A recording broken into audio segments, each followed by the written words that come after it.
Chapter 12, Celebration. Shortly after the vote, Judge J. G. Higgins wrote to Sir Alan Herbert, "The story of the manner by which Newfoundland has been railroaded into Confederation is a sordid one, a contemptible piece of political chicanery. If Confederation eventually goes through, there will be a blot of English politics which will never be erased. Before the terms of union could become law, an act of the British Parliament was required.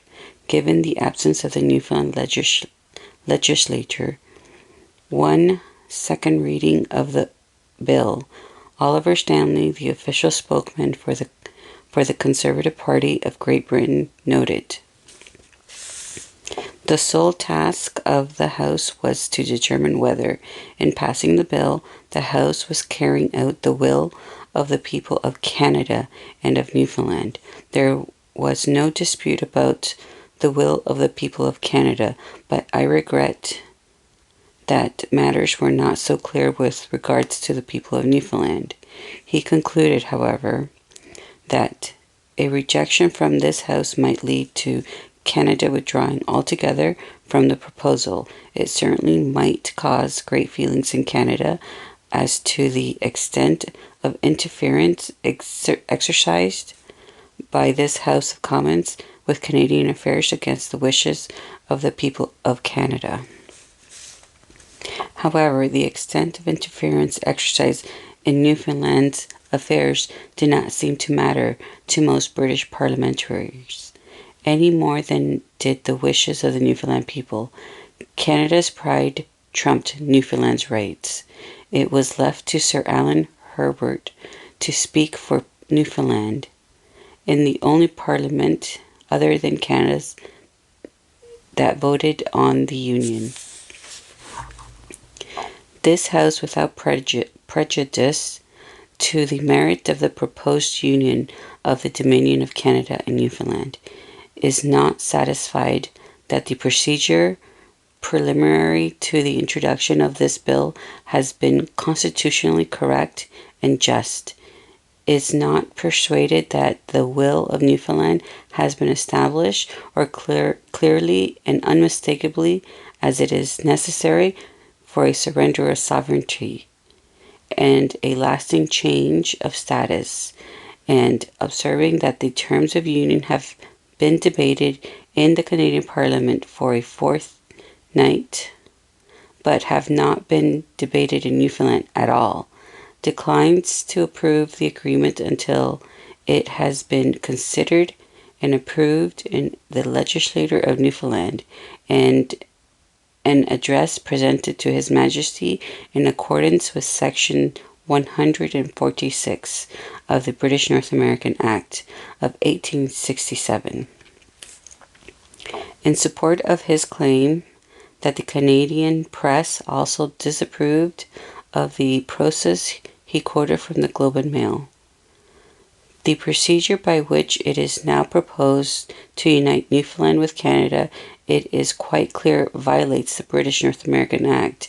It violates the 1934 agreements between Britain and the island, and ignores, or at any rate treats as of no consequence, the sovereignty of Newfoundland." The transfer of sovereignty was not the sort of thing to be put before the electorate in the referendum, said Herbert. And as for the poor majority of Confederation, he stated, "If there is a majority at all, it should be 2/3. Not a comma in the American Constitution can be changed unless there is a 2/3 majority. And by the wise rules of the MCC, even the rules of cricket cannot be changed without a 2/3 majority. Does the right honourable government say that this is the proper majority whereby a dominion is to surrender its sovereignty?" He then challenged the government. "It is not too late, even now, to change the procedure. There could be a general election as early as this may in Newfoundland, to elect a legislator and a responsible government of Newfoundland. Then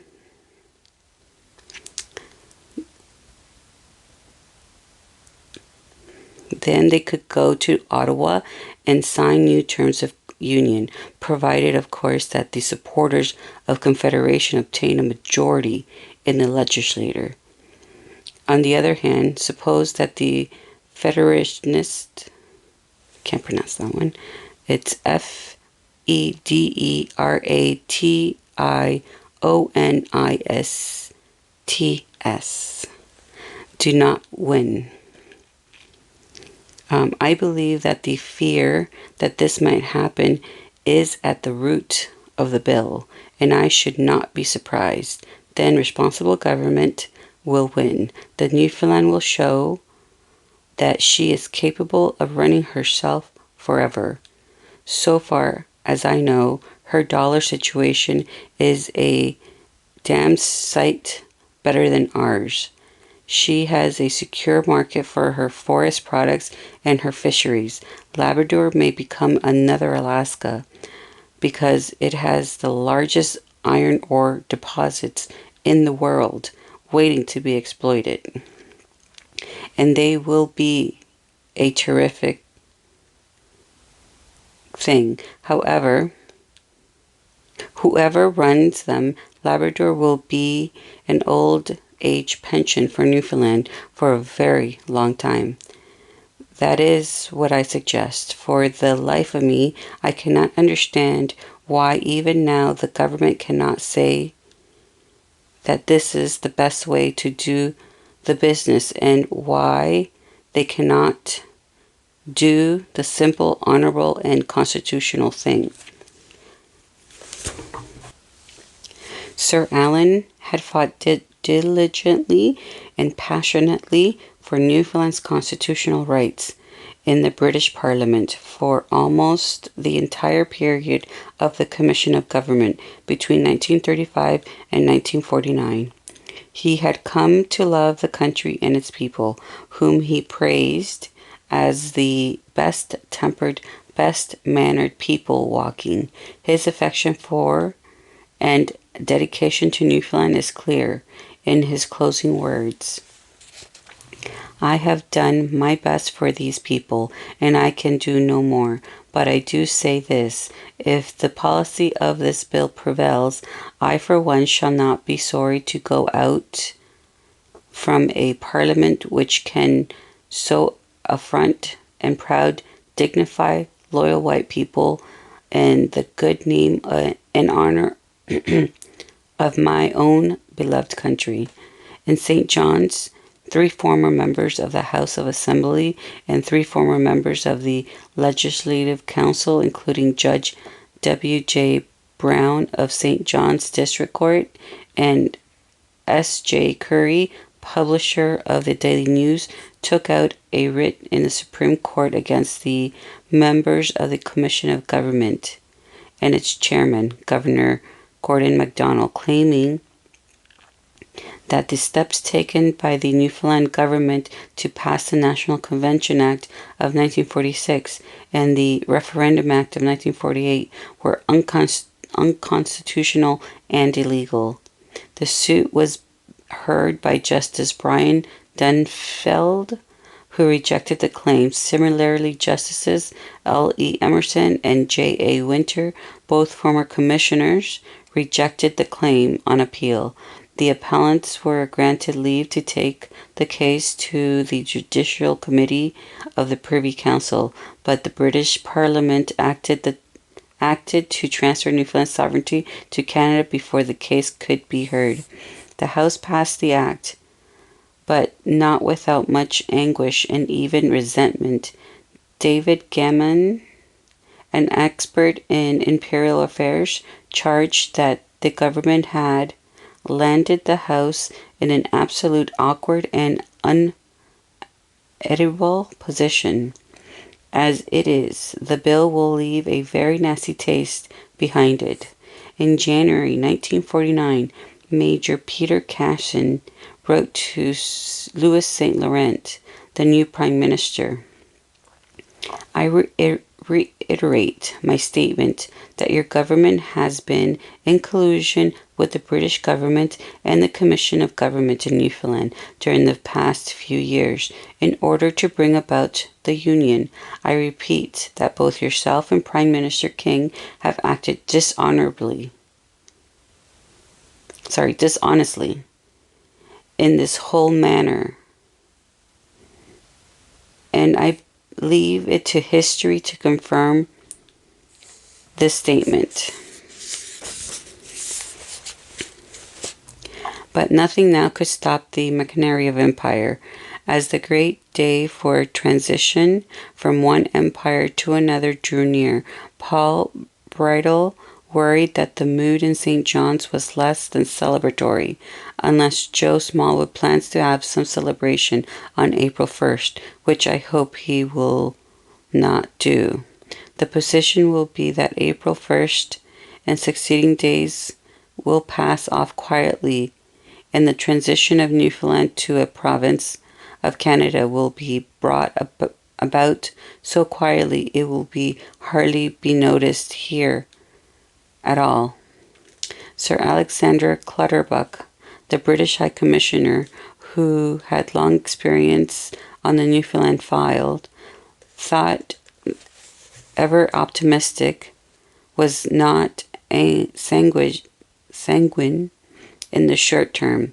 There is a feeling in Ottawa that the errant and high-spirited son who is now at last joining the family after running wild for so long a period may prove to be both unruly and prodigal, but that the sacrifice and inconvenience will be well repaid in the long run. It is no crime to be a high-spirited son, but in Clutterbuck's eyes, the Newfoundlanders were not only children, but errants, ERRANT, and prodigal as well. Canada, as head of the family, was the grown-up father taking on the sacrifice and inconvenience of the troublesome youth in the cause of the British North American family. The sympathetic Clutterbuck concluded Canada would in the long term be well repaid. C.D. Howe and Mitchell Sharp would make sure of that. The documents of union were signed in Ottawa on March 31st, 1949. Smallwood insisted that the date be moved back a day so that the event was not solemnized on April Fool's Day. But fate cannot be denied, and as many Newfoundlanders suspected, Newfoundland became at once Canada's newest have-not provinces, and its Confederation an April Fool's joke. The day was marked in Ottawa with a large official celebration, complete with bunting and fine speeches by Prime Minister Louis St. Laurent and Gordon Bradley. The music for the Newfoundland national anthem could not be found, but it didn't seem to matter. The band simply played the national anthem of Canada in its place. And in St. John's, there were no celebrations and no disturbances. The populace accepted the results of the referendum with restraint, but the day did not pass without appropriate respect or dramatic gestures. In the silent city, the streets gradually filled with supporters of responsible government, all wearing black armbands to mark the passing of the country of Newfoundland. And that brings us to the end of chapter 12. Thank you.